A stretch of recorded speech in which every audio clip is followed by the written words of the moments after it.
Épisode 10 de la France, ce pays laxiste. Et là, on va écouter sur LCI une histoire tout bonnement lunaire. C'est un mec qui nous explique une anecdote. C'est qu'il y a des mecs qui sont tellement dangereux qu'ils sont en liberté. Et leur condamnation, c'est juste de pointer au commissariat, c'est-à-dire qu'ils ont un bracelet électronique. Et tous les jours, ils doivent pointer au commissariat pour justifier leur présence. Et les mecs, c'est des terroristes, des meurtriers multirécidivistes, etc. Et du coup, quand les mecs viennent pointer au commissariat, les policiers mettent un gilet pare-balles. Il y a tout le monde qui est évacué, tout le monde qui s'écarte, etc. Les mecs sont armés et ils se préparent pour que le mec pointe. Et après, il sort, et c'est bon, on peut reprendre notre vie au commissariat. Et le mec est dehors. mais, non, mais c'est un sketch des inconnus, c'est pas possible. Chose à vous dire, la première sur ces faits-là qui nous intéressent et qui nous concernent, lorsqu'il refuse de signer ce pointage, ce contrôle judiciaire, les policiers n'ont aucun motif légal pour pouvoir l'interpeller. La seule chose qu'ils font, c'est qu'ils consignent cela pour le faire remonter ensuite à l'autorité judiciaire. Je vais vous raconter une anecdote que j'ai personnellement vécue dans un commissariat, dont je tairai le nom, mais un commissariat d'Île-de-France. Je vais être très large. Une personne devait venir signer son contrôle judiciaire. Alors c'est vrai, monsieur le rappelait, plus vous signez votre contrôle judiciaire à des fréquences récentes, importantes, plus vous êtes bien évidemment dangereux. C'était une personne qui devait signer son contrôle judiciaire tous les jours dans ce commissariat francilien, connu pour des infractions à caractère terroriste, et cette personne-là, elle est considérée par la police et par la justice à tel point d'une dangerosité extrême que le hall du commissariat a été vidé. Vous aviez là des personnes qui venaient, qui attendaient pour déposer plainte, pour être entendues par la police. J'ai été invité également à sortir. Les policiers se sont habillés avec un gilet lourd, des plaques assez lourdes pour arrêter les balles de calibre type Kalachnikov, se sont positionnés à l'entrée du commissariat. La personne qui devait venir pointer est venue pointer, elle est ressortie, et ensuite nous avons été invités à retourner dans les commissariats. Ça arrive quotidiennement. Il se balade dans la rue. Il s'équipe effectivement. Attends, il se balade dans la rue, il arrive et il vient libre, effectivement. C'est le contraste est quand même. Oui, il vient libre, signé, c'est cohérent. Vous pointez une forme d'incohérence au fond, selon vous. Généralement. Non, c'est tout à fait logique. Moi, je trouve que c'est une situation parfaitement normale. Hein. C'est tout à fait logique. Hein. Là, on est à Voiron dans le 38. Un Algérien vivant des aides sociales, militant de la paix et de l'amour, exprime à nouveau le souhait de commettre un attentat. Il écope d'une 26e condamnation, mais il n'ira pas en prison. Je vous jure que cette vidéo, c'est un sketch des inconnus. Il y a Bleu Blanc Rouge qui nous dit « Ce qui n'est pas bien avec F de Souche, c'est que parfois je consulte mon X en buvant mon café et je tombe sur ces infos et je crache tout tellement je suis outré. » Jeudi 7 février, un homme agité perturbe les passagers d'un train. Un Isérois de 44 ans, qui habite Voiron et se rend à Montpellier, nous dit « Je suis Mohamed Merah !» déclare-t-il dans son wagon, du nom du terroriste auteur des tueries de Toulouse et Montauban en mars 2012. Il poursuit avec un discours confus. « Je fais partie d'un groupe islamique armé. Les Algériens, on va tous faire la 3e guerre mondiale. Je vais faire un Charlie Hebdo. » Le mec a été relâché. Hein. Il a été relâché. Il est dehors. Il est dehors. Le contrôleur du train appelle les forces de l'ordre qui interpellent le quadragénaire en gare de Romans-sur-Isère. Oh! Alors, coïncidence, c'est qu'on va parler de Romans-sur-Isère après, parce qu'il se passe plein de choses à Romans-sur-Isère. Donc c'est la ville où il y a Thomas qui s'est fait planter, il y a Nicolas qui s'est fait planter. Il se passe plein de choses à Romans-sur-Isère. Et c'est un quartier, hein. C'est un quartier. Le contrôleur du train, ok. Mais il a 25 condamnations à son casier judiciaire, dont une déjà pour apologie du terrorisme en 2017. Il écope de 6 mois de prison avec sursis, une peine aménageable. Le tribunal le condamne aussi à une obligation de soins.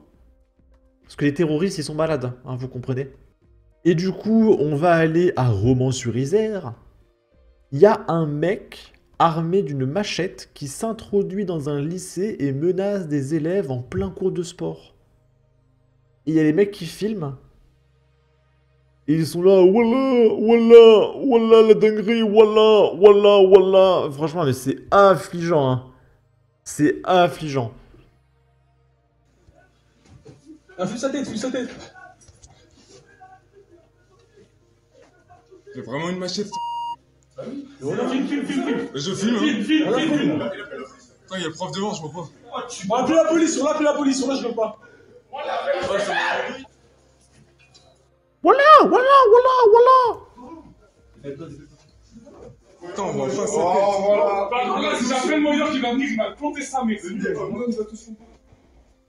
Allez, voilà, Oh, Samir, voilà, voilà, voilà, les copains. Bon. Là, il y a Pseudélique qui nous demande de relire doucement. On est à Fresnes. Un agent pénitentiaire tabassé parce qu'il a demandé à un détenu de ne pas prier lors d'une promenade. Il y a un mec qui rajoute « Ces détenus catholiques ne respectent vraiment rien ni personne. » Donc les surveillants pénitentiaires se font défoncer par les taulards. Parce qu'ils doivent prier Allah en prison. Parce que c'est vrai que Allah, il est content de voir des fidèles en prison. Hein, c'est... Je comprends pas, c'est trop stupide. Comment tu peux être un croyant et un tôle? C'est quoi ta religion, en fait? Je comprends pas. Un individu détenu à la prison de Fresnes a défoncé un surveillant pénitentiaire ce samedi 8 février. Les faits se sont déroulés durant la promenade selon les informations de CNews. Alors que le gardien de prison faisait sortir les individus incarcérés, un homme s'est agenouillé au milieu de la coursive afin de faire sa prière. Donc le mec il s'est mis à genoux et il a dit « Jésus, Marie, Joseph, au nom du Père, du Fils et du Saint-Esprit. » Le surveillant lui a alors ordonné de se lever et de rejoindre ses camarades, mais l'individu est resté à sa place. Après avoir mis les autres détenus en promenade, l'agent pénitentiaire est revenu vers l'homme effectuant sa prière. Ce dernier a refusé une nouvelle fois de se lever. C'est une fois son temps de prière terminé que le prisonnier a commencé à s'emporter contre le gardien. Donc le mec il prie pour son dieu et direct il tabasse un mec. C'est quand même une religion très spéciale. Le détenu a saisi le surveillant par la manche, puis par le col, le plaquant contre le mur et le tirant vers la cour de promenade. Malgré les efforts du surveillant pour se dégager, le détenu a porté un coup de tête et plusieurs coups de poing à l'agent. Ce dernier a dû riposter par légitime défense, a expliqué l'organisation à CNews. Des menaces de mort auraient également été proférées par le détenu. Une fois maîtrisé par des renforts arrivés sur place, le prisonnier a été placé en quartier disciplinaire et devrait être convoqué en commission de discipline. Toujours selon le syndicat, le prisonnier aurait fait l'objet de plusieurs signalements pour apologie du terrorisme. Peut-être qu'il était malade, hein, on ne sait pas. Une enquête a été ouverte par le parquet de Créteil afin de déterminer le contexte et les circonstances précises des faits. Et on va terminer avec ça, on est à Saint-Berthevin dans le 53. Un clandestin algérien sous OQTF. Je suis désolé, mais j'en peux plus des clandestins algériens sous OQTF. Frappe sa femme enceinte et n'hésite pas à cibler le ventre. Il montre son coton-tige à des témoins et menace d'en tuer un. Le mec prend 7 mois ferme et il ne s'est pas déplacé au tribunal. Donc le mec est en liberté. On va se renseigner un peu plus. Le 7 août 2024, les policiers interviennent à Saint-Berthevin en Mayenne. Il leur est signalé des violences commises sur une dame. À leur arrivée, le prévenu, un homme de 32 ans, hurle et se montre très virulent, mais sa conjointe ne souhaite pas qu'il soit interpellé. Sur place, 4 témoins racontent la scène. Ils ont vu le jeune homme attraper sa compagne par les cheveux, lui cracher au visage et la frapper. C'est l'amour. Je pense que Eva, qui voulait épouser Mustapha, là, le mec sous QTF, à Béziers, je pense que c'est la vie de rêve qu'elle espérait avoir, d'accord?